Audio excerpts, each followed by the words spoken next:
What is going on, everybody? How you guys doing? My name is Common Type YGO, and I want to welcome you guys back to another video on the channel. Today we are going to be giving you guys a deck profile on my Sky Striker deck.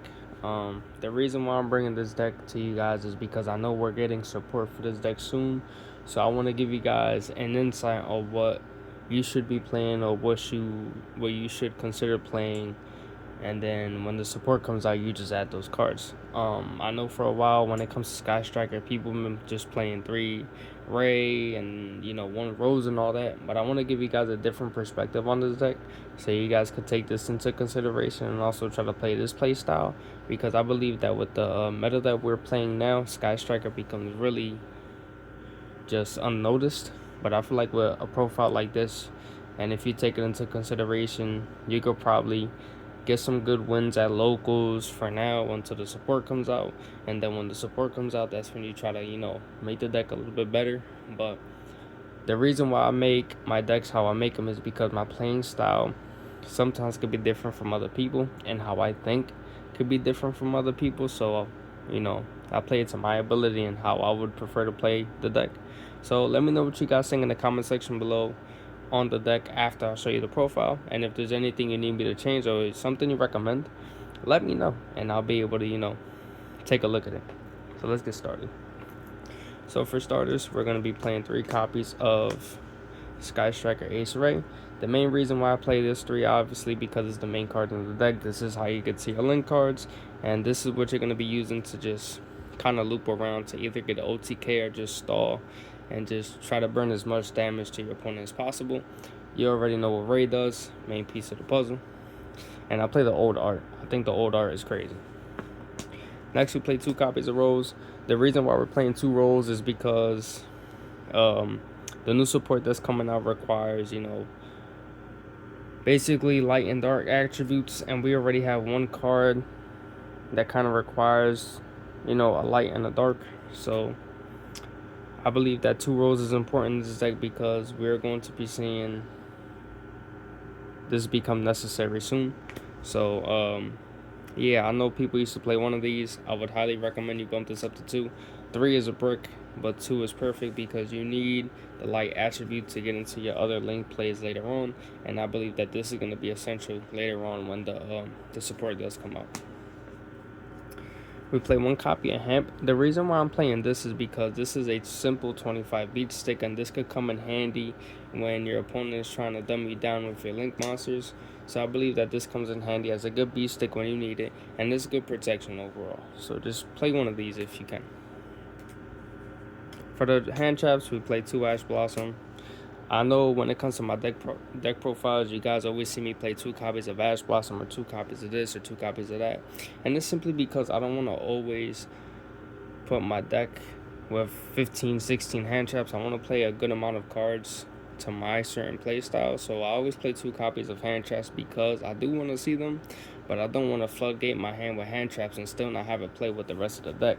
You feel what I'm saying? So I think 2 is fine, even though people always disagree. But we play 2 Nibiru. The reason why we play this is because there's going to be times with this deck where your opponent is just going to try to wipe your board, and sometimes you do need the Nibiru to just kind of wipe their board and just to restart everything over, which it does come in handy because I've definitely used Nibiru a handful of times with this deck, or maybe more than that. So yeah, it does come in handy.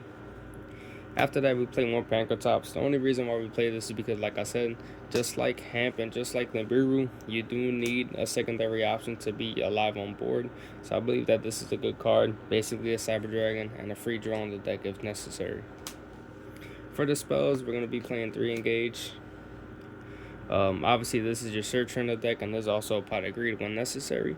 So obviously, you always want to run 3. You never want to run less than 3 unless it gets hit, which I believe is going to get hit again later on. But you always play 3 Engage because it is your searcher. This is your necessary card. If you do not play 3 of this, it's a problem. So make sure you play 3 Engage. Next, you want to play 3 Widow Anchor. Widow Anchor is your best friend in this deck. Not only is this a mind control, this also, if I'm not mistaken, can actually negate effects. So not only is it going to negate an opponent's effect, but you can also, possibly take control of that opponent's monster if you have 3 or more spells in your graveyard. So this card is actually really good in the deck. It's a very good and very important card you need. Obviously, this is one of the primary cards you search off with Engage, or, you know, obviously the other Joan, but yeah. We play Linkage. This is the card I was talking about. Linkage, this is basically an OTK card.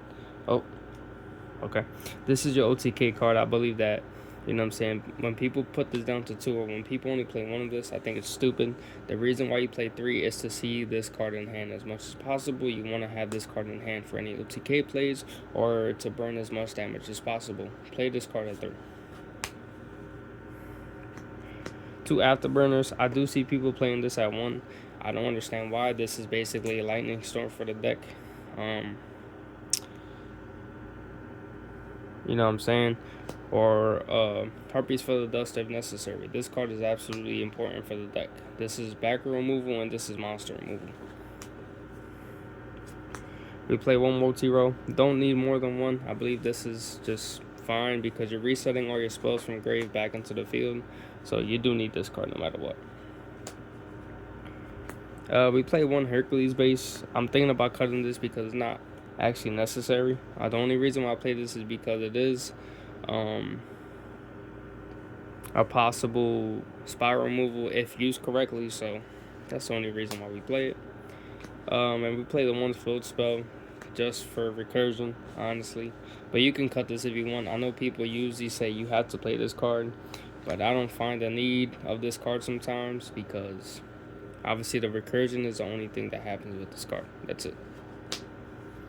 1 Ego Booster. You can cut this card if you want. I just play it because I like the little text it comes with later on in late games. I know a lot of times nowadays you don't see late games, but it can happen, and this card does come in handy.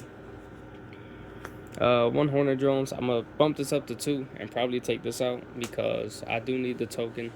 It does come in handy. So if you could play 2 or 3 of this is good. I'm going to just bump it up to 2 if needed. But I have 1 in the deck because I honestly just play this, but it's good to take out if necessary. And 1 Shark Cannon. This is another card I'm considering bumping up to 2. Reason being is because it says if you control no monsters in your main monster zone, target 1 monster your opponent controls, banish that monster. And if you have 3 or more spells in your graveyard, you can spell summon that monster. Bumping this up to 2 could become very important. The only reason why I have 1 is because I only have 1. But if I order another one, this is definitely going up to 2 for sure. So consider playing this card.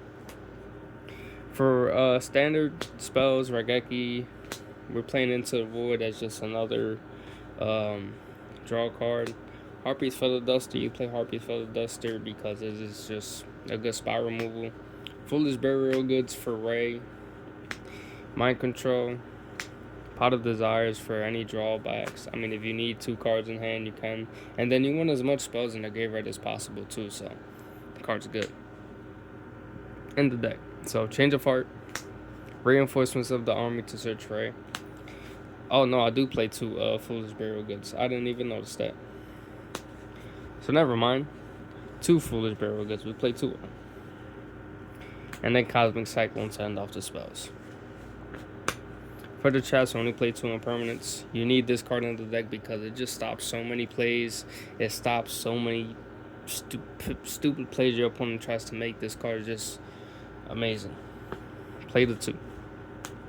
For the extra deck, we play Azalea. Not only is this card amazing, but it's just a light and dark spot removal. Basically, it says must be link summon. You can only spell summon Sky Striker Ace Azalea once per turn. If this card is special summon, you can target 1 card on the field, destroy it.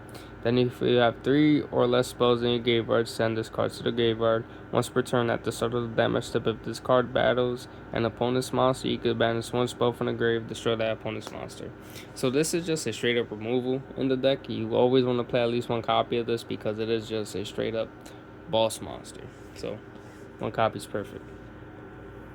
Next we play Temperance. I know not a lot of people play this card. I play it because it's pretty much a geeky card. People usually dub this card to the side because of what it requires. So it requires basically 3 monsters, including a Link monster, but it's definitely an important card. Plus, it's easy to summon out when you have Change of Heart, when you have Mind Control, when you have Shark Cannon, basically your Monster Reborn, when you have Widow Anchor. So there's options to get 3 monsters on your board. You just gotta make sure that when you do have those monsters on board, that you're getting this out, because you don't want any monsters in your main monster zone. So that card's good. Zeke, because it banishes cards. I know a lot of people don't play this card, but I think it's very important to play this because it's just a banish from, it removes one of your opponent's main monsters on the field, and it happens, so it's good. We play Shizuku. I know what y'all gonna say. To all you Sky Striker players out there, I get it. 3 copies of Shizuku is important. I just do not have one at the moment, but I'm definitely gonna bump this up to 3 for sure. Without any issues. This is basically your main searcher in the deck. You search your spells with this card, and this is your main starter when you're going first. Remember, this deck does not like going first, but if you are forced to, this is your best friend. So run 3. I just have 2 because that's all I got. 3 Kagari, because this is basically your recursion for spells. Once you get a route, not only are you getting engage back when you activate it, but you're going to be able to activate engage again because this is getting that engage from graveyard. Plus it gains 100 for every spell card in the graveyard, so it could become a big beat stick if needed. That's where Pot of Desires comes in, because once your spell's in the graveyard, Kagari becomes 100 plus whatever is in the graveyard. So it's pretty good. 2 Kayana, or Kaina, whatever. Not only does this card stop one of your opponent's monsters from attacking, but it is a quick effect, so it's very important to get this card out when you need to during battle phase. That's why linkage is so important, because when you need to survive at least a turn, Kaina becomes important, because once you get a route with linkage, you target one of your opponent's monsters, it just stops them from attacking in general. So I like this card for that reason. But if I was to choose, I would cut her down to put another Shizuku, honestly.